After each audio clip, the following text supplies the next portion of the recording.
Hey, what's up, everyone? Another brief video this week. I just wanted to take sort of an EU victory lap, and what do I mean by that?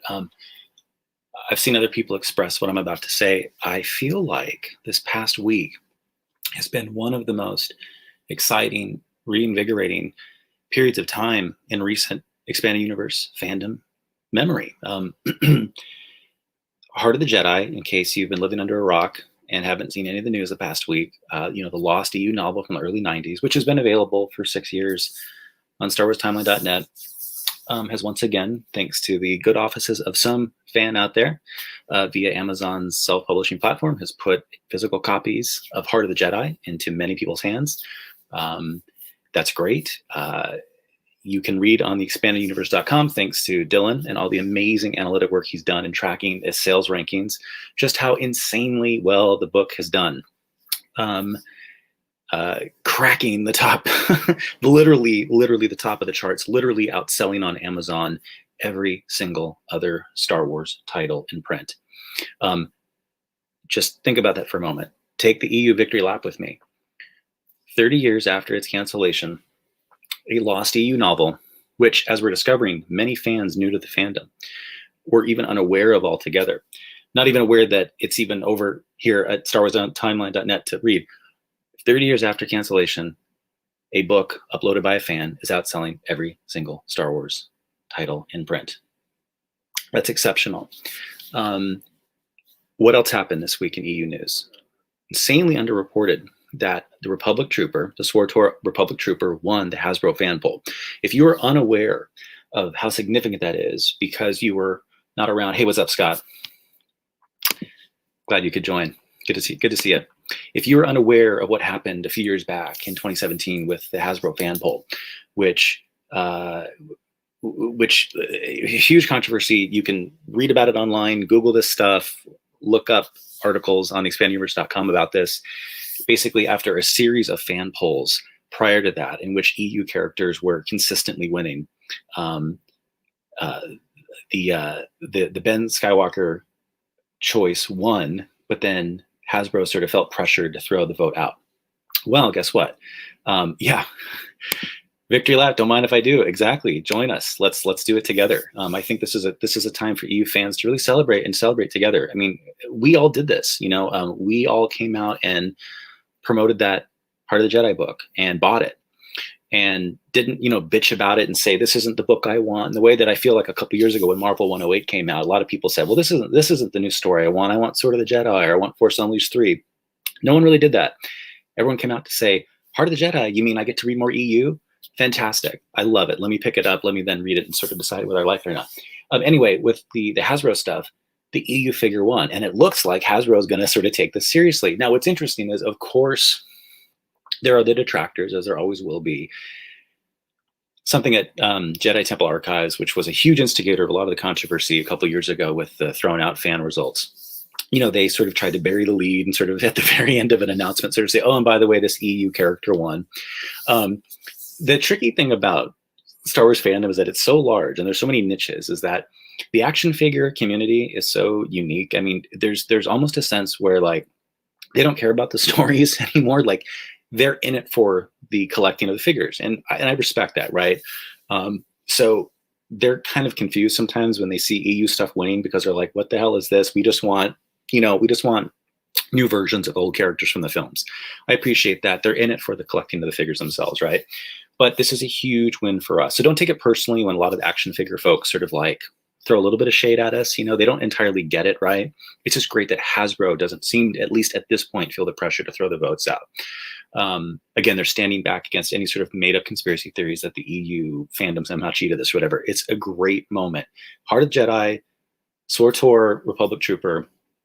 It just feels really good. It feels really validating. It's like after all these years and after seemingly all this sort of like, I don't know, like just being ignored constantly, right? It's like things are happening again. And this isn't the only time. I don't want to discredit anything that the EU fandom has done over the years. There have been an amazing series of activities and actions and successes. It's just that we're just in the middle of just a really positive, just wave of greatness. It's just exciting. And I'm seeing a lot of people pick up on this.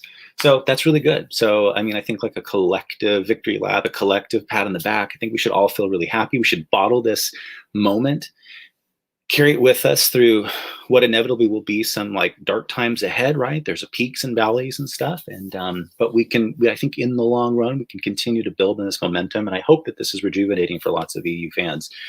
It'll keep us going through the continued fight to sort of see more Legends eventually. This would not be a Christopher Nelson late night stream without a couple of Star Wars promo posters. So let me just put a couple up real quick. I think I mentioned this on one of my last streams.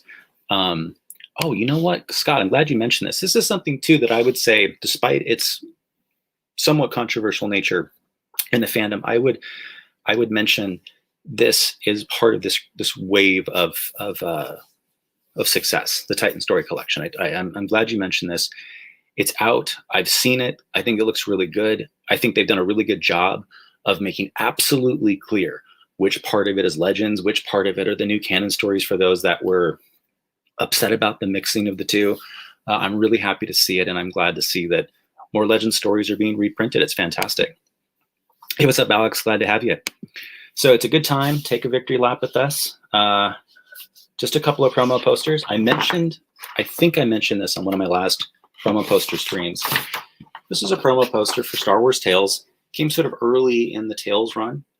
It's a great image.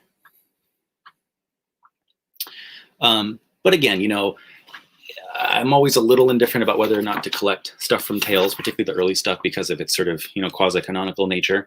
The back's really cool, though. The Guide to Star Wars Tales. Now, that's a little bit of a misnomer, but you can sort of see that branches off and tells you a little bit about, you can't actually zoom in, but those little modules there tell you a little bit about each issue.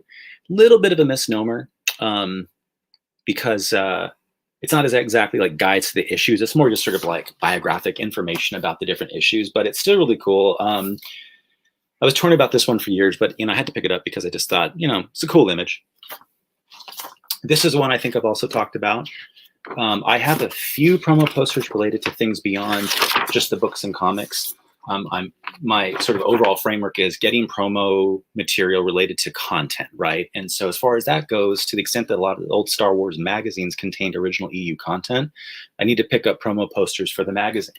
And this is one of the best examples I have. It's one of my favorites. I mean, this is a classic, iconic image in its own right. I'm glad they used it here. So the hunt is over. On sale here, so this is something that would go in comic shops, Star Wars Galaxy Magazine. What a magazine.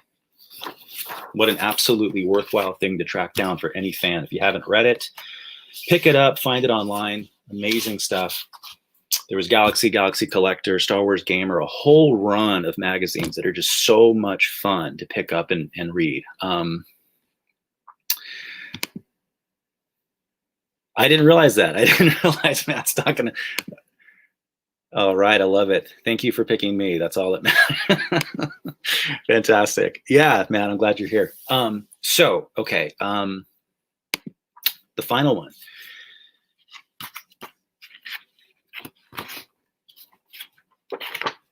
Kind of neat. Another one of these long ones. So this is actually a promo poster for those Filoni era Clone Wars digests, those graphic novellas. This is obviously the cover to the I think the Wind Raiders of Talaran. And what's neat here too is connected to it is this is basically just a promo for Dark Horse stuff altogether, but you see some of the Filoni era Clone Wars digests. Up here you see some of the Star Wars adventures. Talked about that, the 6-volume adventures. And then down here there's sort of this little throwaway, sadly this little throwaway plug without an image for the slightly superior, in my view, 10-volume micro series digest tie-in. Anyway, a cool thing to have though. You just don't see much promoting, regardless of your views of the Clone Wars, of the Filoni Clone Wars. You don't see much like this promoting the specific content outside of the shows themselves. So I always thought that was a cool thing to pick up.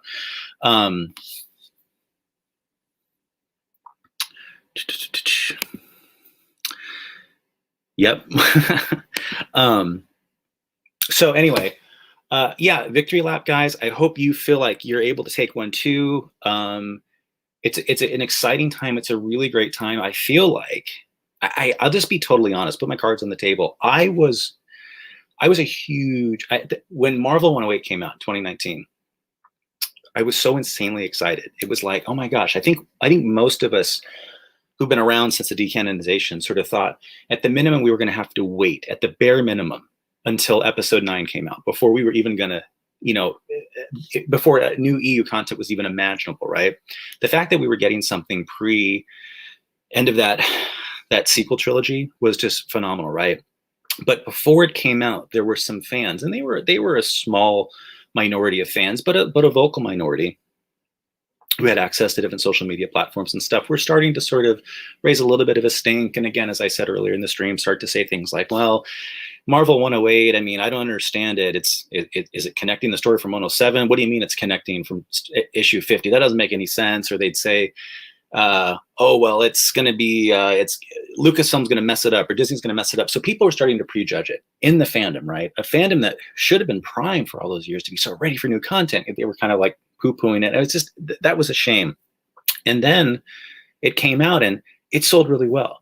We reported that it was outselling all but one or two new canon comics. And in fact, I think more interestingly, if you go back and look at all the old Comic Cron data, Marvel 108 was even outselling many of the old EU comics. So there was actually a growth in EU interest in EU comics, but there was still this vocal minority that just sort of seemed to say, great, more EU, but not the EU I wanted, right? And I never was super public about my sort of sadness about that, right? But it was a real bummer that as a fandom, every individual fan is entitled to their own sort of consumer decisions, but it was a shame that collectively we couldn't come together and make the sales even more impressive, right? Heart of the Jedi, everybody came together, and I really haven't seen many people poo-poo that. I'm super, super excited about that. The little bit that we continue to get, the drips make it all the more special. I totally agree. I totally agree. And I said something about this the other day in my video about Heart of the Jedi. I hope people really savor, for folks who haven't read it yet, right, or who haven't held the physical version in their hand, the little drips here and there do make it all the more special. It's worth the waiting for. And so again, if it takes another 5 or 6 years to get, say, something like Escape from Dagu, either in digital or physical print, it'll be that much sweeter, right, when it eventually comes. And so I've appreciated the fact that every year we get 1 or 2 new things like this. Baloney. That's a shame. It's really too bad. It's really sad to hear that. And I sort of feel like, and I've made this comment for years, and I again put my cards on the table. I don't follow the new stuff, so I'm only so able to comment on it. Absolutely regard the right and interest of fans of the new stuff to follow it. And there are tons of fans of both, right? Of both the EU and the new stuff. And so that's fantastic, right? And that's good. More Star Wars for everyone. But yeah, I think what you're seeing here is, as we've all predicted for years, is that there is a major difference between saying everything is on the level of canon versus actually maintaining the continuity. And what I think a lot of EU fans have realized over the last couple of years is that what really mattered about the EU was not that it was canon per se, it's that it was actually in continuity. And great, everything in the news canon is canon, but it doesn't matter if it doesn't actually add up, right? So sorry to hear that, but I still hope it's a good show, just objectively. I hope it's enjoyable for fans of it. So anyway, yeah, it's I'm excited. I'm excited to see where the fandom goes next, and what new stuff is coming down the pike. There are always rumors of some new things out there, some lost things that maybe eventually see the light of day. I guess the good news is this. There are a number of known things. In fact, there's a long list of things that we know were canceled, or that we know were in process, or that were being debated. I mean, there's a long list. You can look up, Google Star Wars Lost Worlds. You'll find large lists of these things. Go to StarWarsTimeline.net. You'll find the list there of Lost World titles, including Heart of the Jedi, right? Of things that we know we were supposed to have gotten but didn't. For what it's worth, there's some closure. Some of that stuff we now know is gone for good. Some of it, though, we know is completed and just in principle is available, right? It's just going to take some nudging of the authors or some who knows what sort of dealings to sort of get some of that in the public. But again, over the years, we're going to continue to get more stuff, which is really exciting. And I hope when we do, I hope that we can show up like we have for Heart of the Jedi. Hey, Lance, good to see you. 100 pages in, and it's pretty good at the moment. I'm super glad to hear that, and I'm not surprised that you're enjoying it. I mean, I was pretty reserved about my comments about it earlier this week. I don't know if you saw my video, but I think it's good. Yeah, I think it's good. So I'm glad to hear you like it. Red Harvest Banana. Yeah, that's kind of the consensus. Yeah, it's too bad. It's too bad. I think it had some promise, and I kind of like the cover. I think I've talked about this too. I've got a German version too, which has a different title, which is kind of fun. So it's kind of neat. But yeah, that's kind of the consensus. It's kind of a shame. So yeah, there's potentially more. Oh yeah, and this is true. It does have the classic feel. It does have the classic feel, and I feel like Bantam in general has like the Star Wars feel, right? So it's yeah, I think that's right. So again, there's more stuff to come. There's definitely more Lost EU out there. There are more Hasbro fan polls to win. There are more EU figures to collect. There are a lot more people out there in the Star Wars fandom who we can continue to talk about the EU and convince them to celebrate it and enjoy it. And when more stuff gets published, hopefully buy it, right? In the meantime, though, I just want to address some rumors. I know that I was out there promoting Heart of the Jedi pretty much the second that it was discovered, and I've continued to do so.